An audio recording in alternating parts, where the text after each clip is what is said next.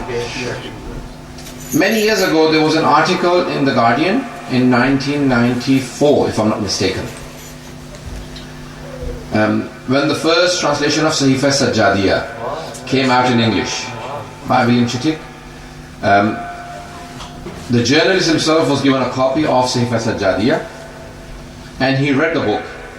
In English, the name of that Sahifa Sajjadiyah is Psalms of Islam, because there are Psalms of David, which is Zabur in Arabic, Psalms of David. In the Bible, the Bible is a compilation of all three: Torah, Zabur and Injil. The Old Testament is Torah, Psalms of David is Zabur, and the New Testament is Injil. The Bible makes up of all three books. There are many ahadith that say Zabur Al Muhammad is Sahifa Sajjadiyah.